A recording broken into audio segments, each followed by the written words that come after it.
যাত্রা পুস্তকের ঘটনা ইসরায়েলীয়দের উন্নতির বিষয়টি তুলে ধরে। তাদের সমস্যা ছিল দাসত্ব। মোশি তাদের উদ্ধারকারী ছিলেন এবং ঈশ্বর তাদের অত্যাচারীদের বিপক্ষে নিজের ক্ষমতা প্রকাশ করেছিলেন। নিস্তার পর্ব তাদের একটি বিশেষ পর্ব হয়ে ওঠে এবং 10 আজ্ঞা তাদের সমাজের আইনি ভিত্তি হয়ে ওঠে। এবার আসুন আইনের মেরুদণ্ড হিসেবে যে আজ্ঞাগুলো কাজ করে এবং এগুলো আমাদের যা করতে বলে সেগুলো শুধু মনে রাখাই নয়, বরং সেগুলোর মূল উদ্দেশ্য কী তা দেখা যাক। লেবীয় পুস্তক ও দ্বিতীয় বিবরণের মতো যাত্রা পুস্তককে আইন কানুনের বই হিসেবে শ্রেণীবদ্ধ করা হয়েছে, কারণ এখানে ঈশ্বর তাঁর লোকদের জন্য অনেক আইন কানুন দিয়েছেন। যাত্রা পুস্তকের 20 অধ্যায় থেকে শেষ পর্যন্ত বেশিরভাগ অংশেই ঈশ্বরের সাথে তাঁর লোকদের চুক্তি হিসেবে অনেক আইন দেয়া হয়েছে। বাইবেলের প্রথম 5টি বইয়ে 600টিরও বেশি আইন রয়েছে, কিন্তু মোশির আইন কানুনের সারাংশ রূপ 10 আজ্ঞায় পাওয়া যায়। যিশু জানতেন যে ঈশ্বর মানুষকে ভালোবাসেন বলেই আইন কানুন দিয়েছেন। তাই সবসময় আইন কানুনকে মানুষের সুরক্ষা ও উন্নতির জন্য ঈশ্বরের ভালোবাসার একটি প্রকাশ হিসেবে দেখা উচিত। মানুষের জীবনে আইন প্রয়োগ করার আগে যিশু ঈশ্বরের ভালোবাসার চোখে ঈশ্বরের আইন কানুনকে গ্রহণ করেছেন। ফরিসি, সদ্দুকী বা লেখকেরা তা করেনি। তারা ঈশ্বরের অনুগ্রহ ছাড়াই এগুলোর মূল উদ্দেশ্যর প্রতি সামান্য ধারণা রেখে প্রায় আক্ষরিকভাবে এগুলো পালন করার জন্য লোকদের উপর আইন কানুনের বইটি জোরপূর্বক চাপিয়ে দিয়েছিল। এর মানে হলো ঈশ্বর যে উদ্দেশ্য নিয়ে তাদেরকে প্রেক্ষাপট অনুযায়ী আইনগুলো দিয়েছিলেন সেটি বুঝে জীবনযাপন করার চাইতে ধর্মীয় নেতারা আইনগুলোর খুঁটিনাটি বিষয় এবং আক্ষরিকভাবে পালন করার প্রতি বেশি গুরুত্ব দিত। যিশু প্রায়ই জেনে শুনে বিশ্রামবারের আইনগুলোর কিছু প্রচলিত প্রয়োগকে লঙ্ঘন করতেন, যা মৌখিক আইন এবং হালাকা নামে পরিচিত ছিল, যাতে ধর্মীয় নেতাদের দৃষ্টি আকর্ষণ করা যায় যে বিশ্রামবার মানুষের জন্য তৈরি করা হয়েছে, মানুষকে বিশ্রামবারের জন্য তৈরি করা হয়নি। ঈশ্বর একটি আইন তৈরি করে সে আইন রক্ষার জন্য মানুষকে সৃষ্টি করেননি। ঈশ্বর মানুষকে সম্পর্কের জন্য সৃষ্টি করেছেন এবং মানুষের জন্য তাঁর যে ভালো উদ্দেশ্য রয়েছে সেটি পূরণ করার জন্যই তিনি মানুষের জন্য আইন কানুন প্রতিষ্ঠিত করেছেন। পৌল 2 করিন্থীয় 3 অধ্যায় 6 পদে বলেছেন, কারণ আইন কানুন মৃত্যু আনে কিন্তু পবিত্র আত্মা জীবন দান করেন। আইন কানুন হলো শুধুই আইনি প্রয়োগ যা অন্যদেরকে জোরপূর্বক নিয়ন্ত্রণ করার জন্য ব্যবহৃত হয়। এটি মানুষের আত্মাকে হত্যা করে। আত্মা হলো সেই নীতি বা উদ্দেশ্য যা ঈশ্বর যখন আইন দিয়েছিলেন তখন তার হৃদয়ে তা ছিল। তিনি যখন তা তৈরি করেছিলেন তখন তিনি মানব সমাজে তার বাস্তবায়ন দেখতে চেয়েছিলেন, আর সেই পরিকল্পনাটি জীবন দেয়। এবার ঈশ্বরের আইন কানুনের হৃদয় পর্যবেক্ষণ করা যাক। 10 আজ্ঞা হলো কয়েকশো আদেশের সংক্ষিপ্ত রূপ। তাই 10 আজ্ঞার মূল বিষয়গুলোর মধ্যে বাইবেলের সমস্ত আজ্ঞাগুলো রয়েছে। ঈশ্বরের সাথে আমাদের সম্পর্ককে নির্দেশ করে এমন 4টি আজ্ঞা সবসময় প্রথমে রয়েছে, যেটি পরের 6টি আজ্ঞা যা অন্যদের সাথে আমাদের সম্পর্ককে নির্দেশ করে। এরপর মথি 22 অধ্যায় 35 থেকে 40 পদে যিশু এই 10টি আজ্ঞাকে 2টি আজ্ঞায় সারাংশ করেছেন। যখন একজন আইনজীবী জিজ্ঞেস করলেন, গুরু, মোশির আইন কানুনে সবথেকে বড় আদেশ কোনটা? যিশু তাকে বললেন, সবচেয়ে বড় ও সবচেয়ে দরকারি আদেশ হলো, তোমরা প্রত্যেকে তোমাদের সমস্ত অন্তর, সমস্ত প্রাণ ও সমস্ত মন দিয়ে তোমাদের প্রভু ঈশ্বরকে ভালোবাসবে। পরের দরকারি আদেশটা প্রথমটার মতো, তোমার প্রতিবেশীকে নিজের মতো ভালোবাসবে। যিশু এই কথা বলে শেষ করলেন, মোশির সমস্ত আইন কানুন এবং নবীদের সমস্ত শিক্ষা এই 2টি আদেশের উপরেই নির্ভর করে আছে।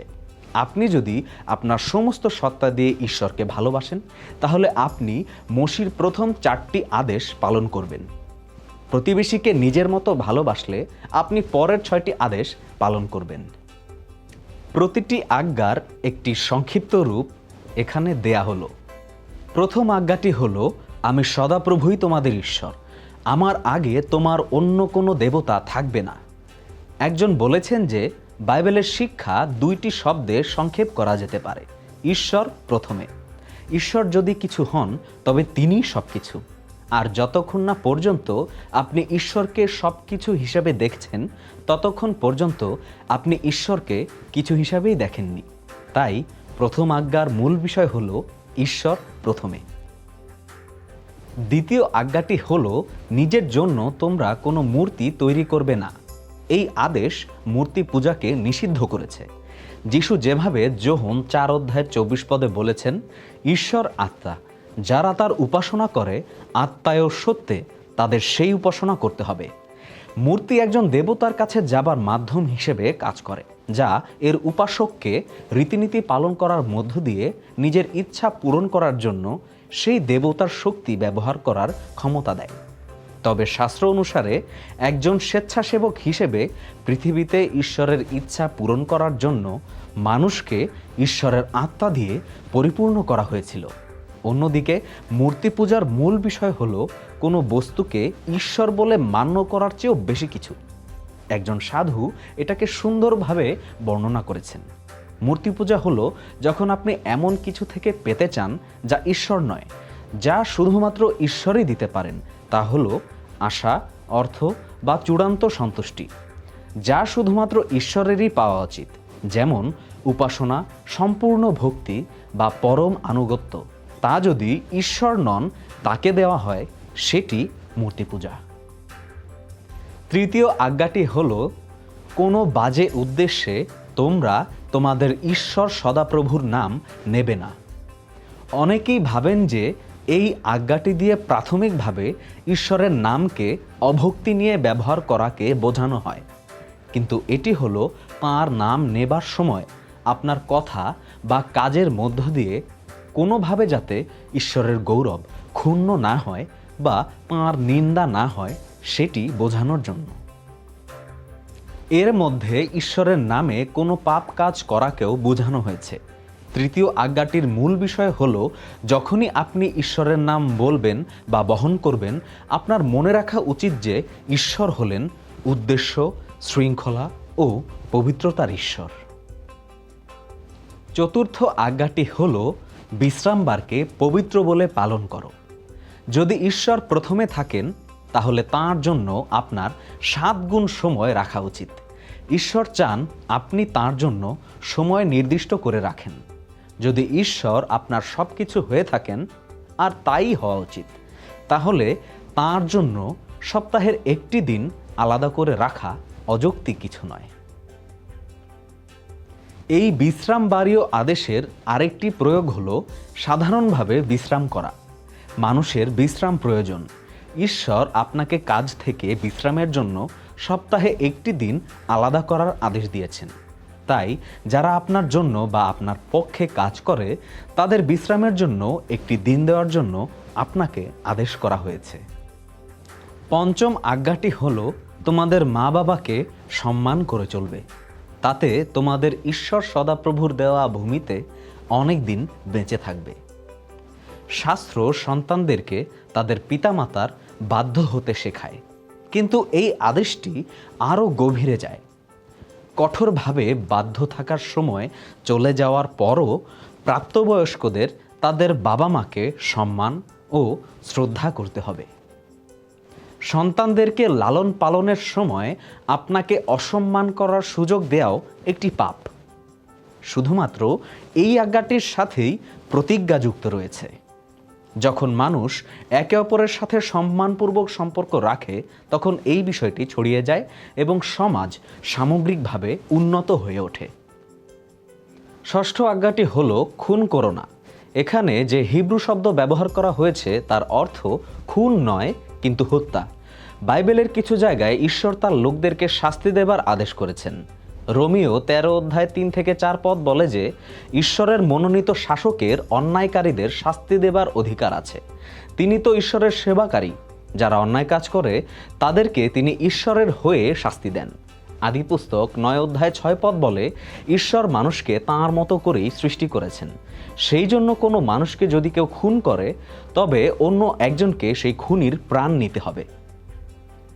এই আদেশের ভিত্তিটি এই আদেশের মতোই গুরুত্বপূর্ণ। ঈশ্বর তাঁর মতো করেই মানুষ সৃষ্টি করলেন। এই পৃথিবীর অন্যান্য সকল মানুষ ঈশ্বরের প্রতিমূর্তিতে সৃষ্টি হওয়ায় আমাদেরকে তাদের প্রাপ্য মর্যাদা এবং সম্মান দেখানো উচিত। ঈশ্বরের প্রতিমূর্তিকে আঘাত করার মানে স্বয়ং ঈশ্বরকেই আঘাত করা। তাই এই ধরনের অপরাধের শাস্তি নিশ্চয়ই কঠোর হবে। সপ্তম আজ্ঞা হল, ব্যভিচার করো না। সাংস্কৃতিক ও সামাজিক স্বাস্থ্যের জন্য শারীরিক নৈতিকতা অত্যাবশ্যক। একটি সুস্থ দাম্পত্যের জন্য বিয়ের আগে এবং পরের দৈহিক বিশ্বস্ততা খুবই গুরুত্বপূর্ণ। সুস্থ দাম্পত্য সন্তানদের স্বাস্থ্য ও নিরাপত্তা এবং পারিবারিক ঐক্য রক্ষার জন্য গুরুত্বপূর্ণ, যা একটি শক্তিশালী সমাজের ভিত্তি তৈরি করে। তবে দৈহিক প্রলোভনের সময়ে এর নিষেধাজ্ঞা যতই কঠিন বলে মনে হোক না কেন, নৈতিকতা হলো মানুষের সুখ ও সমৃদ্ধির একটি অপরিহার্য উপাদান। ঈশ্বর আপনাকে ভালোবাসেন বলে এবং অনৈতিকতার ফলাফল সম্পর্কে জানেন বলে তিনি বিয়ের আগে শারীরিক সম্পর্ক না করার আদেশ দিয়েছেন। অষ্টম আজ্ঞা হল, চুরি করো না। কোনো অনুমতি বা আইনগত অধিকার ছাড়া অন্য কারো জিনিস নেয়াকে চুরি বলা হয়।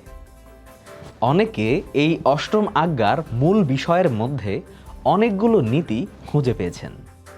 একজন ব্যক্তি কারো জীবন, কারো স্বামী বা স্ত্রী, স্বাস্থ্য, স্বাধীনতা, সুনাম, সম্পত্তি, সম্পর্ক, সময়, শক্তি, এমনকি মনের শান্তিও চুরি করতে পারে। স্বাভাবিকভাবেই কারো পবিত্রতার প্রতি শ্রদ্ধা রাখা সেই ব্যক্তির সমস্ত কিছুর প্রতি সম্মান করার দিকে নিয়ে যায় এবং এমনভাবে আপনার আচরণকে গঠন করে যাতে অন্যের ক্ষতি না হয় এবং তাদেরকে ঈশ্বরের প্রতিমূর্তিকে ধারণ করার অধিকার দেয়। এমন একটি সমাজের সৌন্দর্য কল্পনা করুন যেখানে প্রত্যেকে আইনগত অধিকার বা অনুমতি ছাড়া অন্য কারো কাছ থেকে অন্যায়ভাবে কিছু নেয়া থেকে বিরত থাকার সর্বোচ্চ চেষ্টা করে। নবম আজ্ঞা হল, কারো বিরুদ্ধে মিথ্যা সাক্ষ্য দিও না।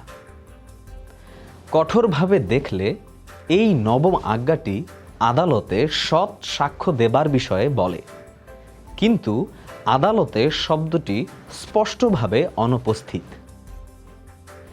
নবম আজ্ঞার মূল বিষয় হল, ঈশ্বর চান যেন একটি সৎ সমাজে যেন সত্যবাদী লোক দিয়ে পূর্ণ থাকে।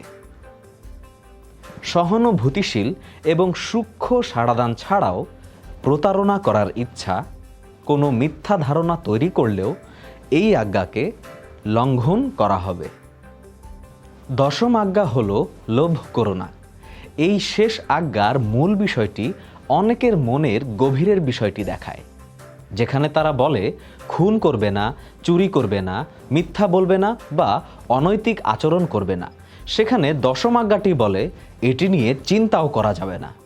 যদিও নিজেকে এবং নিজের অবস্থার উন্নতি করার চেষ্টা করা দোষের কিছু নয়, তবে অন্যকে এবং অন্যের কিছুকে হিংসা করা এবং সেগুলো পাবার জন্য আমাদের হৃদয় ও মনকে গভীরভাবে আকাঙ্ক্ষিত করার মধ্যে মন্দের শেকড় খুঁজে পাওয়া যায়।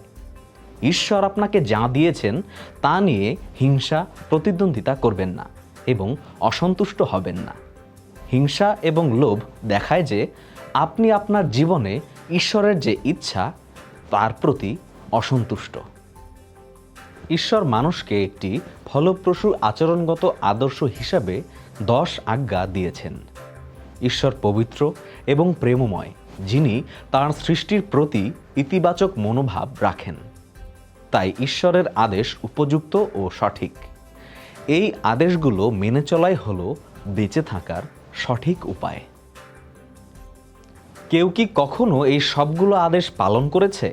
যাকব আমাদেরকে স্পষ্টভাবে বলেন, যে লোক সমস্ত আইনকানুন পালন করেও মাত্র একটা বিষয়ে পাপ করে, সে সমস্ত আইনকানুন অমান্য করে।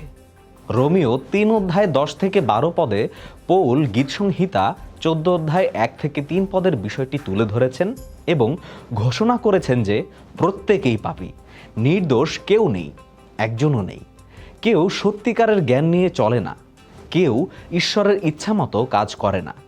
সবাই ঠিক পথ থেকে সরে গেছে, সবাই একসঙ্গে খারাপ হয়ে গেছে।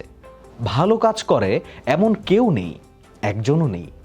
পরবর্তীতে পৌল রোমিও 3 অধ্যায় 22 থেকে 23 পদে বলেছেন, যিহুদি ও অজিহুদি সবাই সমান, কারণ সবাই পাপ করেছে এবং ঈশ্বরের প্রশংসা পাবার অযোগ্য হয়ে পড়েছে। তবে পৌল রোমিও 3 অধ্যায় 20 পদে এই আজ্ঞাগুলোর আসল উদ্দেশ্য এইভাবে ঘোষণা করেছেন যে আইনকানুন পালন করলেই যে ঈশ্বর মানুষকে নির্দোষ বলে গ্রহণ করবেন তা নয়, কিন্তু আইনকানুনের মধ্য দিয়েই মানুষ নিজের পাপের বিষয়ে চেতনা লাভ করে। এই আজ্ঞাগুলোর উদ্দেশ্য হলো আমাদের পাপকে প্রকাশ করা, আমরা যে পাপী সেই বিষয়ে আমাদেরকে অবগত করা।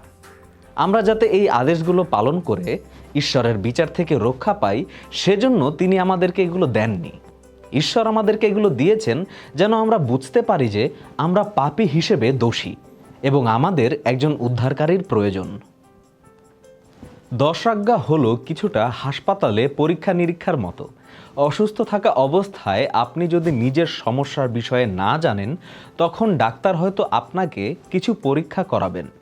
এই পরীক্ষাগুলো আপনাকে সুস্থ করার জন্য নয়, বরং আপনার ভেতরের সমস্যা জানার জন্যই করানো হয়। একইভাবে পবিত্র আজ্ঞাগুলোর লক্ষ্য হলো আপনার হৃদয় ও আত্মায় যে পাপের সমস্যা রয়েছে তা খুঁজে বের করা।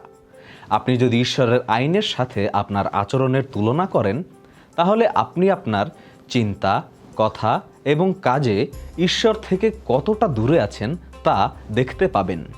ঈশ্বরের আইন দেখার পর আপনি যখন নিজের দিকে তাকান, তখন আপনি বুঝতে পারেন যে আপনি ঈশ্বর এবং মানুষের বিরুদ্ধে পাপ করেছেন এবং আপনি পবিত্র ঈশ্বরের দেয়া আদর্শ অনুযায়ী জীবনযাপন করতে পারছেন না। যাত্রা পুস্তকের প্রথম 20টি অধ্যায়ে উদ্ধার পাওয়া সম্পর্কে একটি উদাহরণমূলক ঐতিহাসিক বিবরণ দেখানো হয়েছে। এর পরের 20টি অধ্যায় আইন কানুন এবং উপাসনার তাঁবুর বিষয়ে বলে। যাত্রা পুস্তক দেখায় যে পথ, পাপের দাসত্ব থেকে মুক্তির উপায় বা পরিত্রাণের পথ। হাঁটা, পরিত্রাণ শুধু উদ্ধার পাওয়া নয়, বরং এটি হলো জীবনের প্রতিদিনকার পথ। অলৌকিকতা, ঈশ্বর সেই লোকদের জন্য অলৌকিকভাবে সব কিছু জুগিয়ে দিয়েছেন। বাক্য, নিজেকে প্রকাশ করা এবং মানুষকে তাঁর পথ দেখাবার জন্য ঈশ্বরের বিশুদ্ধ বাক্য। আরাধনা, কিভাবে আপনি ঈশ্বরের ইচ্ছানুযায়ী আরাধনা করবেন।